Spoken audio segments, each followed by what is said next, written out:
ফেব্রুয়ারি নির্বাচনে গণতন্ত্র মানবাধিকার প্রাতিষ্ঠানিক রূপ পাবে বললেন প্রধান উপদেষ্টা। তরুণদের নেতৃত্বে মানবিক ভয়হীন সমাজ গড়ার প্রত্যাশা। ঢাকা সেনানিবাসের এমইএস এর ৫৪ নম্বর ভবনকে অস্থায়ী কারাগার ঘোষণা, এমন এখতিয়ার সরকারের আছে বলেছেন চিফ প্রসিকিউটর। কেউ কেউ ৭১ ভোলানোর চিন্তায় ব্যস্ত বলেছেন মির্জা ফখরুল। নভেম্বরে গণভোট চায় জামাত, ইসির সাথে বৈঠক। দ্রুত সেন্ট্রাল ইউনিভার্সিটি অধ্যাদেশ জারির আশ্বাসে ৭ কলেজের শিক্ষার্থীদের আন্দোলন স্থগিত।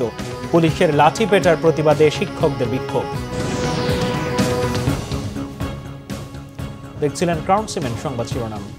বাংলাদেশের তরুণদের নেতৃত্বে গণতান্ত্রিক প্রতিষ্ঠানগুলো পুনর্নির্মাণের মাধ্যমে একটি মানবিক ভয়হীন সমাজ গড়ার কাজ চলছে বলে জানিয়েছেন প্রধান উপদেষ্টা প্রফেসর মোহাম্মদ ইউনূস। গণতান্ত্রিক প্রতিষ্ঠানগুলোর সংস্কার ও ফেব্রুয়ারিতে নির্বাচনের মাধ্যমে জনগণের হাতে ক্ষমতা ফিরিয়ে দেওয়া হবে বলেও জানান তিনি। ওয়ার্ল্ড ফুড ফোরাম WFF এর গ্র্যান্ড ওপেনিং এ প্রধান উপদেষ্টা এসব কথা বলেন। বিশ্বে চলমান সব যুদ্ধ বন্ধ করে বিশ্বব্যাপী খাদ্য ব্যাংক গড়ে তোলা, জলবায়ু তহবিল গঠন ও উদ্যোক্তাদের পেছনে সামাজিক ব্যবসায় বিনিয়োগে বিশ্ব নেতাদের প্রতি আহ্বানও জানিয়েছেন তিনি। রকুনুজ্জামানের রিপোর্ট। ইতালি সফরের দ্বিতীয় দিনে সোমবার প্রধান উপদেষ্টা রোমে WFOর সদর দপ্তরে পৌঁছালে তাকে উষ্ণ সংবর্ধনা জানানো হয়। সদর দপ্তরের প্রবেশপথেই তাকে স্বাগত জানান AFOর মহাপরিচালক। প্রধান উপদেষ্টার সাথে সাক্ষাৎ করেন ওয়ার্ল্ড ফুড প্রোগ্রামের মহাপরিচালক ডক্টর কু দঙ্গু। পরে ওয়ার্ল্ড ফুড ফোরাম WFF এর গ্র্যান্ড ওপেনিংয়ে মূল বক্তব্য রাখেন প্রধান উপদেষ্টা। বাংলাদেশে গণতন্ত্র ও মানবাধিকার প্রতিষ্ঠায় তার নেতৃত্বাধীন অন্তর্বর্তীকালীন সরকারের অঙ্গীকার পুনঃব্যক্ত করেন তিনি। ফেব্রুয়ারিতে নির্বাচনের মধ্য দিয়ে গণতন্ত্রকে প্রাতিষ্ঠানিক রূপ দেওয়ার কথাও জানান। It is our youth, the young people, full of courage and hope, who led that movement. Their demand was simple: to give power back to the people, to create a society based on fairness, inclusion, and trust. Today, those young people are engaged in the rebuilding of our institutions. They are shaping a new Bangladesh, one that puts its people at the center of governance. In coming February, we'll hold our national election, and with it, we institutionalize our commitment to justice and people's power. বিশ্বে এখনো ৬০ কোটিরও বেশি ক্ষুধার্ত মানুষের কথা স্মরণ করিয়ে দিয়ে এখনই সব যুদ্ধ বন্ধ করার জন্য বিশ্ব নেতাদের প্রতি আহ্বান জানান ডক্টর মোহাম্মদ ইউনূস। যুদ্ধের বদলে বিনিয়োগের জন্য সুনির্দিষ্ট খাতের কথাও উল্লেখ করেন। উঠে আসে তার ৩-০ আর সামাজিক ব্যবসার কথাও।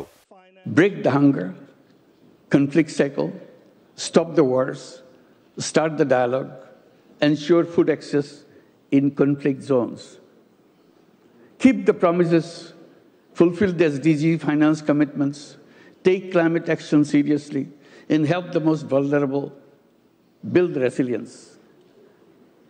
Create regional food banks to manage shocks and stabilize supply chains. Create and support local entrepreneurs, particularly youth entrepreneurs, with finance, infrastructure, and global partnership. We must rethink the entire economic system. The old way, which is based on profit-maximizing business, has left billions behind. We need to add a new kind of business. We call it social business. বক্তব্য শেষে global অ্যালায়েন্সের office পরিদর্শন করেন professor Yunus. এর আগে প্রধান উপদেষ্টার সাথে দেখা করেন ব্রাজিলের প্রেসিডেন্ট লুলা ডি সিলভা ও রোমের mayor Roberto Gualtieri. Rukunuzzaman, Bangla vision, Dhaka. জাতিসংঘের খাদ্য ও কৃষি সংস্থা FAO সদর দপ্তরে ওয়ার্ল্ড ফুড ফোরামের ফাঁকে ব্রাজিলের প্রেসিডেন্ট লুলা দা সিলভার সাথে বৈঠক করেছেন প্রধান উপদেষ্টা ডক্টর মোহাম্মদ ইউনূস। স্থানীয় সময় বিকেলে তাদের এই বৈঠক হয়। এ সময় বিশ্ব খাদ্য নিরাপত্তা, জলবায়ু পরিবর্তন মোকাবিলা ও টেকসই কৃষি উন্নয়ন বিষয়ে দুই নেতা আলোচনা করেন। ব্রাজিলের প্রেসিডেন্ট বাংলাদেশের গ্রামীণ উন্নয়ন মডেল ও সামাজিক ব্যবসার ধারণার প্রশংসা করেন। অধ্যাপক ইউনূস ব্রাজিলের কৃষি খাতে উদ্ভাবনী উদ্যোগের প্রশংসা করে দুই দেশের মধ্যে সহযোগিতা বাড়ানোর আহ্বান জানান।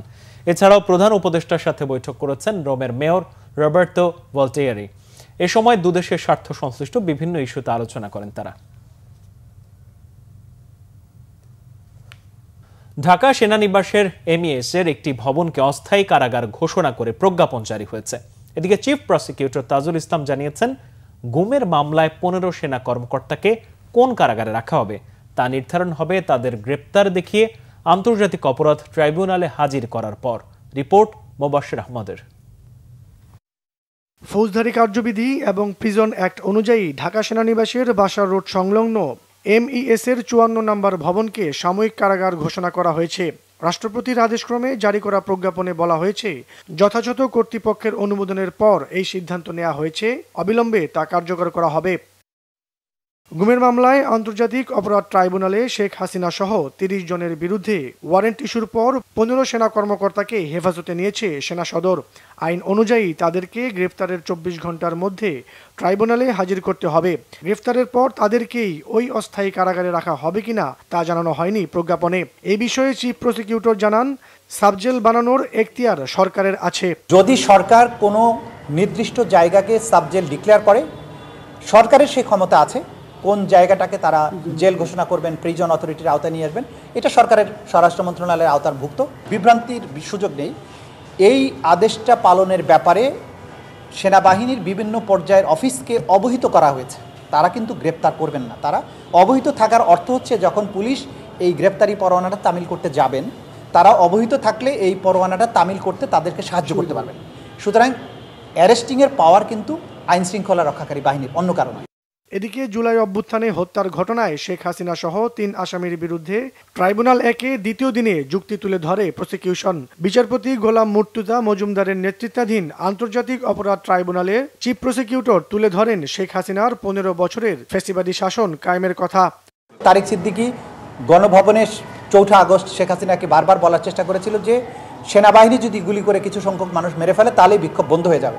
সুতরাং শেখ হাসিনাকে উস্কানি দেওয়া এবং পরিকল্পনায় সাহায্য করা এবং তার নির্দেশ অনুযায়ী প্রভাবিত করে মানুষকে গুলি করে হত্যা করার নির্দেশ তারেক সিদ্দিকী দিয়েছেন। সেই প্রমাণগুলো আমরা আদালতে তুলে ধরেছি। এছাড়া রংপুরে আবু সাঈদ হত্যা মামলায় সাক্ষী হাজির করতে না পারায় পরবর্তী সাক্ষ্য গ্রহণের তারিখ আগামী 21 অক্টোবর নির্ধারণ করেছে আন্তর্জাতিক অপরাধ ট্রাইব্যুনাল 2। মোবাশ্বের আহমেদ, বাংলা ভিশন, ঢাকা। পিয়ার নিয়ে চলমান আন্দোলন উদ্বেগজনক বলে মন্তব্য করেছেন বিএনপি মহাসচিব মির্জা ফখরুল ইসলাম আলমগীর। বলেন, এই সিদ্ধান্ত আগামী সংসদের ওপর ছেড়ে দিতে হবে। সোমবার গুলশান বিএনপি চেয়ারপারসন কার্যালয়ে বাংলাদেশ খ্রিস্টান ফোরামের সাথে মতবিনিময় সভা শেষে কথা বলেন তিনি। মির্জা ফখরুল বলেন, যেসব বিষয়ে দলগুলো একমত হয়নি সেগুলো নির্বাচনী ইশতেহারে আসবে। আগামী নির্বাচনে খ্রিস্টান সম্প্রদায়ের সহযোগিতা চেয়ে মির্জা ফখরুল বলেন, বিএনপি নির্বাচিত হলে খ্রিস্টান সম্প্রদায় সহ সংখ্যালঘুদের সমস্যা আগে সমাধান করা হবে। কেউ কেউ ৭১-এর পরিচয়কে ভুলিয়ে দিয়ে নতুন চিন্তাভাবনা ছড়িয়ে দেওয়ার চেষ্টা করছে বলেও মন্তব্য করেন তিনি। বিষয়টা ওই আগামী পার্লামেন্টের উপরে ছেড়ে দিতে হবে। আগামী পার্লামেন্টের প্রতিনিধিরা যদি মনে করে যে তারা তারপর থেকে পিয়ারে যাবেন, জনগণ যদি মনে করে যে পিয়ারে যাবে, আর তা নাহলে এখন পিয়ার দিলে তো জনগণ বুঝবেই না যে এটা আপনার কিভাবে তারা এই বিষয়টাতে আসবে। এবং একটা বড় যেটা প্রবলেম এখানে এই পিয়ার পদ্ধতিতে, ব্যক্তির যে স্বাধীনতা থাকে আপনার তার রিপ্রেজেন্টেটিভ চুজ করবার, সেই স্বাধীনতাটা এখানে কিন্তু করবো হয়, দলকেই চুজ করতে হয়, অর্থাৎ ওই দলকেই ভোট দিতে হবে। কোনো গোবিন্দ বাবু আজকে 4 নম্বর জন্য চাচ্ছেন, এটা ইম্পর্টেন্ট হবে না। যে দল থেকে চাচ্ছেন সেটা ইম্পর্টেন্ট। দল নমিনেশন দেবে, পরে তাদেরকে আপনার পার্লামেন্টে আসার জন্য। এটার সঙ্গে আমরা ঠিক পরিচিত নই। রাজধানীর পল্টন মডেল থানায় দায়ের করা নাশকতার এক মামলায় বিএনপির স্থায়ী কমিটির সদস্য মির্জা আব্বাস, সিনিয়র যুগ্ম মহাসচিব রুহুল কবির রিজভী সহ 167 নেতাকর্মীকে দায় মুক্তি দিয়েছে আদালত। সোমবার ঢাকার মহানগর দায়রা জজ সাব্বির ফয়েজের আদালত পুলিশের দেয়া চূড়ান্ত প্রতিবেদন গ্রহণ করে আদেশ দেয়। আদালত অব্যাহতি দেয়া অন্য নেতাদের মধ্যে রয়েছেন জাতীয়তাবাদী মহিলা দলের সভাপতি আফরোজা আব্বাস, বিএনপি চেয়ারপারসনের উপদেষ্টা কফিল উদ্দিন সহ 167 নেতাকর্মী। আসামি পক্ষের আইনজীবী জানান, এই মামলায় তদন্ত শেষে পুলিশের পক্ষ থেকে বলা হয় অভিযোগের কোনো সত্যতা মেলেনি। চূড়ান্ত প্রতিবেদনেই আসামিদের অব্যাহতির সুপারিশ করা হয়। তবে ফ্যাসিস্ট সরকারের করা এই মিথ্যা মামলায় দেরিতে হলেও আইনের আশ্রয় সুবিচার মিলেছে বলে মন্তব্য তাদের। জুলাই সনদ বাস্তবায়নে জামাত নভেম্বরে হ্যাঁ এবং না ভোটের মাধ্যমে গণভোট চায় বলে জানিয়েছেন দলটির নায়েবে আমির ডাক্তার সৈয়দ আবদুল্লাহ মোহাম্মদ তাহের। দুপুরে আগারগাঁওয়ে নির্বাচন কমিশন ভবনে প্রধান নির্বাচন কমিশনারের সাথে বৈঠকের পর তিনি এসব কথা বলেন। সিইসি এমএমএম নাসির উদ্দিনের নেতৃত্বে 4 নির্বাচন কমিশনার ও ইসি সচিব বৈঠকে উপস্থিত ছিলেন। জামাতের প্রতিনিধি দলে ছিলেন এইচএম হামিদুর রহমান আজাদ, অ্যাডভোকেট জসিম উদ্দিন সরকার ও মতিউর রহমান আকন্দ। বৈঠক শেষে সৈয়দ আব্দুল্লাহ মোহাম্মদ তাহের বলেন, জাতীয় নির্বাচনের দিন গণভোট করলে আম ছালা দুটোই যাবে। বলেন, বৈঠকে প্রবাসী ভোটারদের বিষয়ে আলোচনা হয়েছে। তারা এনআইডি ছাড়াও জন্মসনদ দিয়েই ভোটার হতে পারবেন ও ভোট দিতে পারবেন বলে জানিয়েছে ইসি। গণভোট খুব সিম্পল একটা ইলেকশন, এখানে খুব বড় ধরনের ফাইন্যান্স নেই বলেও মন্তব্য করেন জামাতের এই নেতা। আমাদেরকে কেউ কেউ বলে যে এই নির্বাচন করতে গিয়ে যদি ঝামেলা হয়ে যায় তাহলে জাতীয় নির্বাচনের তরফ সেটা আবার অনিশ্চিত হয়ে যাবে। তো এই নির্বাচনে যদি ঝামেলা হয় তো এটা তো আমরা আগে একটু বুঝলাম, বরং ভালো যে নির্বাচন আপনি ঝামেলাটা সহ যদি জাতীয় নির্বাচনে যান, ওইটাতে যদি ঝামেলা হইয়া যায় তাহলে তো আমসালা দুটাই চলে যাবে। আমরা অবশ্যই গণভোট আগে চাচ্ছি, আমরা নভেম্বরে গণভোট করার জন্য আমরা বলে আসছি। জুলাই সনদের আইনগত ভিত্তি ছাড়া সরকার নির্বাচনের দিকে যাবে না বলে আশা করছেন এনসিপির উত্তরাঞ্চলের মুখ্য সংগঠক সার্জিস আলম। শেখ হাসিনা সহ গুম খুনের নির্দেশদাতাদের অনেকের বিচারের রায় ডিসেম্বরের মধ্যে হবে বলেও আশা তার। জামালপুরে এনসিপির জেলা সমন্বয় সভা শেষে সার্জিস সাংবাদিকদের এসব কথা বলেন। জানান, শাপলা প্রতীক নিয়েই নির্বাচন করবে এনসিপি। তাদেরকে শাপলা প্রতীক দিতে আইনগত কোনো বাধা নেই বলে আবার উল্লেখ করেন এনসিপির এই নেতা। এনসিপি তখনই ওই জায়গায় স্বাক্ষরে যাবে যখন এনসিপি ওইটুকু নিশ্চয়তা পাবে যে আমরা এই জুলাই সনদের বাস্তবায়ন পাবো। এই বাস্তবায়ন ওই জুলাই সনদে যতগুলো ঐক্যমত্য থাকবে, যতগুলো পয়েন্টে, সবগুলো যে নির্বাচনের আগে হয়ে যাবে ব্যাপারটা এমন নয়। কিন্তু যেগুলো নির্বাচনের আগে হয়ে যাওয়ার মতো সেগুলো নির্বাচনের আগে হতে হবে। নির্বাচনের পরে যেগুলো হওয়ার মতো সেগুলো আবশ্যকভাবে নির্বাচনের পরে হতে হবে। জুলাই আন্দোলনের সময় পুলিশের গুলিতে নিহত কলেজ শিক্ষার্থী হৃদয়ের লাশ তুরাগ নদীর কড্ডা ব্রিজের নিচে ফেলে দেওয়া হয়েছিল বলে আদালতে জানিয়েছেন আন্তর্জাতিক অপরাধ tribunal 1-এর chief prosecutor Tajul Islam. সোমবার বিচারপতি গোলাম মর্তুজা মজুমদারের নেতৃত্বাধীন জুলাই আন্দোলনে সংগঠিত মানবতা বিরোধী অপরাধের মামলায় সাবেক প্রধানমন্ত্রী শেখ হাসিনা, সাবেক স্বরাষ্ট্রমন্ত্রী আসাদুজ্জামান খান কামাল সহ 3 জনের বিরুদ্ধে দ্বিতীয় দিনের যুক্তিতর্ক উপস্থাপনকালে তিনি এ তথ্য জানান। এ সময় আদালতের বড় পর্দায় হৃদয়ের মৃত্যুর ভিডিও প্রদর্শন করা হয়। এছাড়া 29 জুলাই প্রধানমন্ত্রী দপ্তরের ডেপুটি মিলিটারি সেক্রেটারি কর্নেল রাজীবের সাথে শেখ হাসিনার একটি ফোন আলাপ উপস্থাপন করা হয় ট্রাইব্যুনালে। পরে সদ্য প্রয়াত গবেষক, প্রাবন্ধিক ও লেখক বদরুদ্দিন ওমর ও দৈনিক আমার দেশ সম্পাদক মাহমুদুর রহমানের সাক্ষ্য তুলে ধরা হয়। জবানবন্দিতে বদরুদ্দিন ওমর বলেন, শেখ হাসিনার সাথে নিবিড় সম্পর্ক ছিল ভারতীয় গোয়েন্দা সংস্থা রয়ের। এছাড়া জাতীয় রাজনীতিতে আওয়ামী লীগের পুনরুত্থান অসম্ভব বলেও সাক্ষ্যে উল্লেখ করেন তিনি। পরে একে একে মামলার দালিলিক প্রমাণ, প্লেস অব অকারেন্স, গণহত্যার বিস্তার, যুক্তপক্ষ, জুলাইয়ের ঘটনাক্রম তুলে ধরা হয় আদালতে। এদিকে জুলাই অভ্যুত্থানের প্রথম শহীদ আবু সাইদ হত্যা মামলার সাক্ষ্য গ্রহণের দিন ধার্য থাকলেও সাক্ষ্য হয়নি। 21 অক্টোবর পরবর্তী দিন ধার্য করেছে আন্তর্জাতিক অপরাধ ট্রাইব্যুনাল 2। দ্রুতই 7 কলেজ সমন্বয়ে সেন্ট্রাল ইউনিভার্সিটির অধ্যাদেশ জারি করা হবে। শিক্ষা মন্ত্রণালয়ের এমন আশ্বাসে কর্মসূচি স্থগিত করেছেন আন্দোলনরত 7 কলেজের শিক্ষার্থীরা। সচিবালয়ে শিক্ষা মন্ত্রণালয়ের কর্মকর্তাদের সঙ্গে বৈঠক শেষে তারা এই কথা জানান।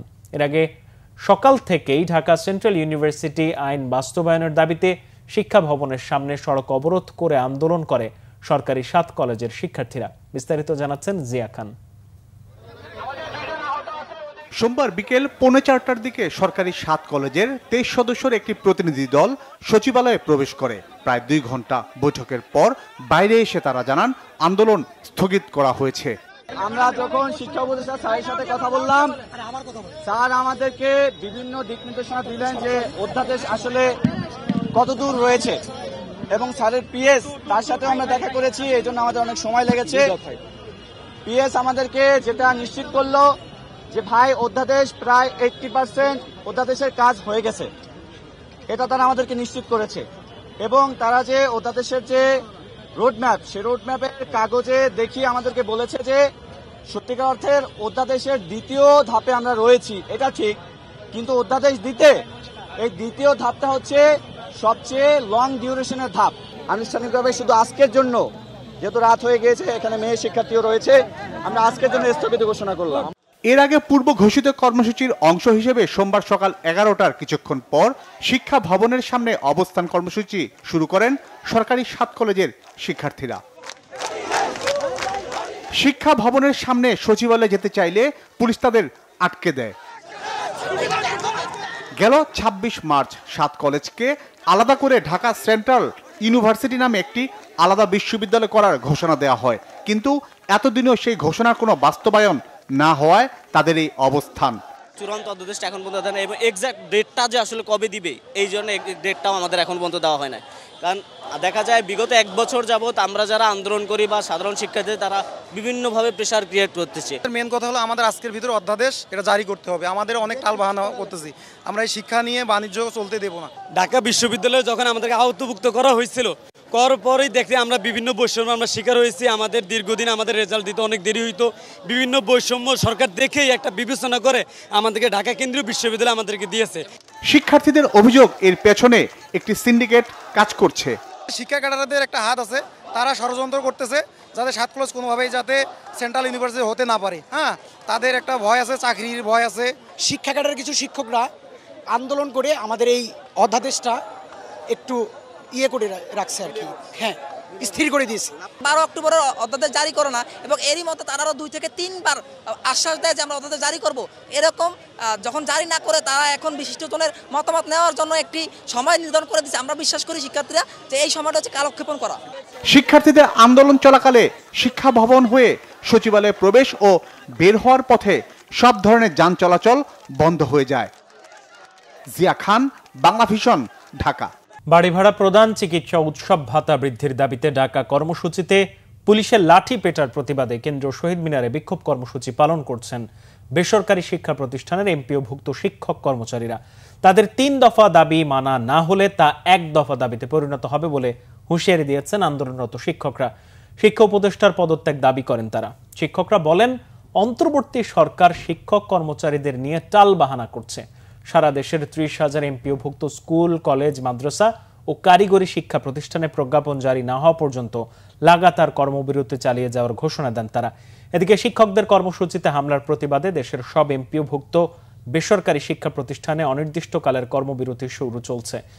সকাল থেকে স্কুল, কলেজ, মাদ্রাসা ও কারিগরি শিক্ষা প্রতিষ্ঠানে ক্লাস, পরীক্ষা সহ সব ধরনের শিক্ষা কার্যক্রম বন্ধ রয়েছে।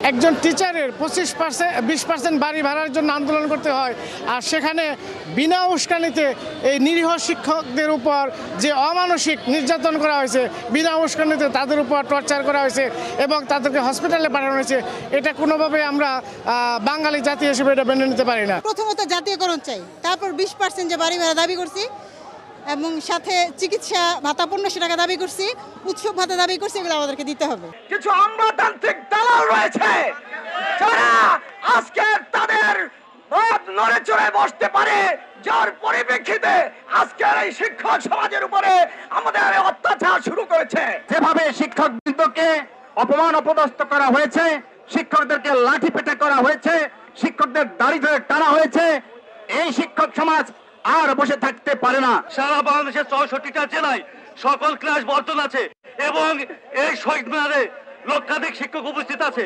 আওয়ামী লীগ অংশ না নিলেও ভোটে আগ্রহী সাধারণ ভোটাররা, যা আগামী নির্বাচনকে গ্রহণযোগ্য করে তুলবে। নির্বাচন নিয়ে সিদ্ধান্তহীনতায় থাকা জেনজি প্রজন্ম, নারী ভোটাররা নির্বাচনে পার্থক্য গড়ে দেবে। সোমবার নির্বাচন নিয়ে ইনোভেশন জরিপের বিশ্লেষণে উঠে আসে এসব তথ্য। নাবিল জাহাঙ্গীরের রিপোর্ট। জাতীয় নির্বাচন নিয়ে কি ভাবছেন ভোটাররা?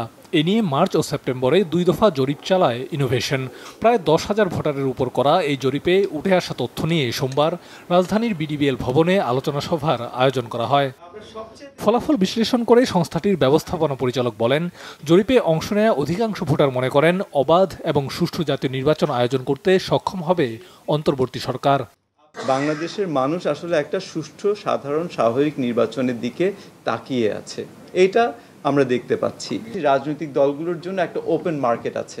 সেই ওপেন মার্কেটটা কিভাবে জেনজিদেরকে তারা অ্যাট্রাক্ট করবে, কিভাবে নারী ভোটারদেরকে অ্যাট্রাক্ট করবে, অকুপেশনাল গ্রুপগুলোকে তারা যেখানে দেখা যাচ্ছে তাদের ভোট কম, সেখানে কিভাবে আসবে। স্ট্র্যাটেজিক্যালি চিন্তা করি, if I was a Jamaat leader, Jamaate Islami leader, I probably would have been very happy.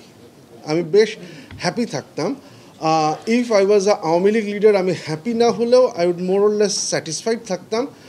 আমি যদি NCP leader, I would probably try to think about strategy. BNP more or less stable একটা জায়গায় হচ্ছে গিয়ে চলে আসছে। তারেক রহমান বাংলাদেশে আসার পরে সিনারিওটা কেমন হবে? উনি যখন ম্যাসিভ ক্যাম্পেইন শুরু করবেন তখন কি এই একই স্যাম্পল শিট আসবে কিনা, এবং এনসিপি এই যে অলরেডি দুর্নীতির বিরুদ্ধে ক্যাম্পেইন শুরু করেছে, তারপরে কি রেজাল্ট আসবে? কারণ প্রত্যেকটা ম্যাস ক্যাম্পেইনের পরে আমরা দেখছি যে স্যাম্পল শিটটা চেঞ্জ হতে শুরু করেছে। শ্রমিকদের মধ্যে বিএনপির জনপ্রিয়তা কিন্তু জামাত থেকে এখনও অনেক বেশি, এবং অন্যান্য প্রফেশন হয়তো যারা একটু যে শিক্ষিত বেস প্রফেশন যেগুলো আছে সেক্ষেত্রে জামাত এবং স্টুডেন্টের ক্ষেত্রে জামাত এবং এনসিপি কম্পারেটিভলি ভালো অবস্থানে আছে। আলোচনায় অংশ নেওয়া বক্তারা বলেন, নির্বাচন নিয়ে সবচেয়ে বেশি সিদ্ধান্তহীনতায় রয়েছে জেনজি প্রজন্ম এবং নারী ভোটাররা। নির্বাচনেও গুরুত্বপূর্ণ এই ভোটাররাই পার্থক্য তৈরি করবে। জেনজির এবং নারী ভোটারদের যে সিদ্ধান্তহীনতা, এই দুটি আসলে বড় নিয়ামক হয়ে দাঁড়াবে আমাদের কাছে মনে হয়। কিছু কিছু ইসলামিক দল আছেন যে যারা বলছেন আমাদের 43% নারীরা আছেন, কিন্তু এই 43%কে কি তারা আসলে কি কর্তৃত্ব দিচ্ছেন কিনা বা অথরিটি দিচ্ছেন কিনা, তাদেরকে এগিয়ে যাওয়ার সুযোগ দিচ্ছেন কিনা, নাকি শুধুই তারা ভোটার?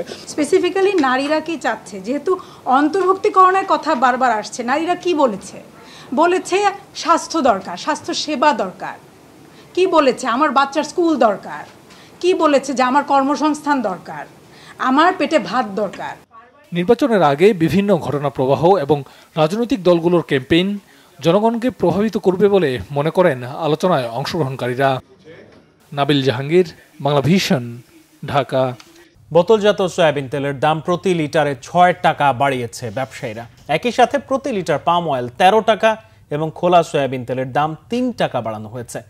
সোমবার Bangladesh Vegetable Oil Refiners and Vanaspati Manufacturers Association থেকে পাঠানো এক সংবাদ বিজ্ঞপ্তিতে এসব তথ্য জানানো হয়।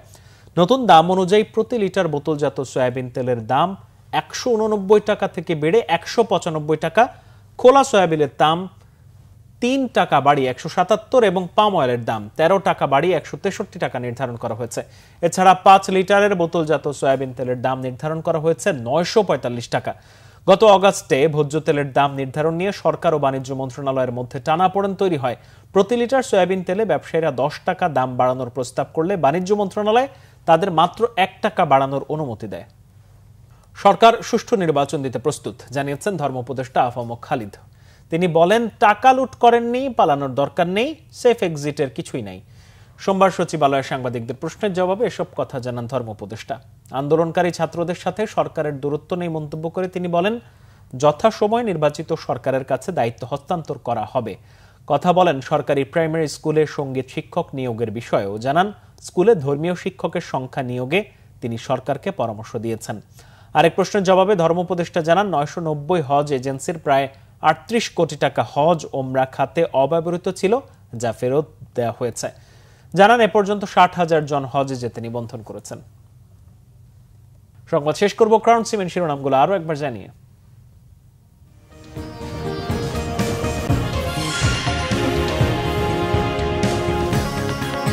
বললেন প্রধান উপদেষ্টা, তরুণদের নেতৃত্বে মানবিক ভয়হীন সমাজ গড়ার প্রত্যাশা। ঢাকা সেনানিবাসের এমইএস এর 54 নম্বর ভবনকে অস্থায়ী কারাগার ঘোষণা, এমন এখতিয়ার সরকারের আছে বলেছেন চিফ প্রসিকিউটর। কেউ কেউ 71 ভোলানোর চিন্তায় ব্যস্ত বলেছেন মির্জা ফখরুল। নভেম্বরেই গণভোট চায় জামাত ইসির সাথে বৈঠক। দ্রুত সেন্ট্রাল ইউনিভার্সিটি অধ্যাদেশ জারির আশ্বাসে 7 কলেজের শিক্ষার্থীদের আন্দোলন স্থগিত। পুলিশের লাঠিপেটার প্রতিবাদে শিক্ষকদের বিক্ষোভ। এই ছিল এখনকার মতো। পরের সংবাদ সকাল 7:30টায় দেখার আমন্ত্রণ রইল। এছাড়া বাংলা ভিশন সংবাদ ও সংবাদ সংশ্লিষ্ট অনুষ্ঠান দেখতে ভিজিট করুন www.bvnews24.com ও facebook.com/banglavisionnews এবং সাবস্ক্রাইব করুন youtube.com/banglavisionnews। ধন্যবাদ।